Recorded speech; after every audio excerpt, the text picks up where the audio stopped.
തൃശൂരിൽ വയോധികനെ പേരമകൻ വെട്ടിക്കൊന്നു. കൊല്ലപ്പെട്ടത് ദേശമംഗലം സ്വദേശി അയ്യപ്പൻ. പ്രതി മാനസിക രോഗത്തിന് ചികിത്സയിലിരുന്നയാൾ. ചെറുതുരുത്തി പോലീസ് സ്ഥലത്തെത്തി അന്വേഷണം ആരംഭിച്ചു.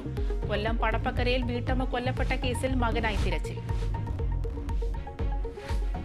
കൊൽക്കത്തയിലെ ഡോക്ടറുടെ ബലാത്സംഗ കൊലയിൽ പ്രതിഷേധം ശക്തം. പ്രതിയെ നാർക്കോ അനാലിസിസ് പരിശോധനയ്ക്ക് വിധേയനാക്കും. വനിതാ ഡോക്ടർമാരുടെ ജോലി സമയം കുറച്ച് ബംഗാൾ സർക്കാർ. സ്ത്രീ സുരക്ഷയ്ക്കായി കൂടുതൽ പദ്ധതികൾ. ആർജിക്കാർ ആശുപത്രി പരിസരത്ത് 7 ദിവസത്തേക്ക് നിരോധനാജ്ഞ. കർണാടക മുഖ്യമന്ത്രി സിദ്ധരാമയ്യയുടെ രാജി ആവശ്യപ്പെട്ട് പ്രതിഷേധം ശക്തമാക്കാൻ BJP. ജില്ലാ കേന്ദ്രങ്ങളിൽ നാളെ പ്രതിഷേധ പരിപാടികൾ. രാഷ്ട്രീയ പ്രതികാരമെന്ന വാദമുയർത്തി സംസ്ഥാന വ്യാപക പ്രചരണത്തിന് കോൺഗ്രസ്. സൗദി സൂപ്പർ കപ്പിൽ അൽ ഹിലാൽ ചാമ്പ്യന്മാർ. അൽ നസറിനെ അട്ടിമറിച്ചത് 1-4 ഗോളുകൾക്ക്. അൽ നസറിന്റെ തോൽവി റൊണാൾഡോയിലൂടെ ലീഡെടുത്തതിന് ശേഷം.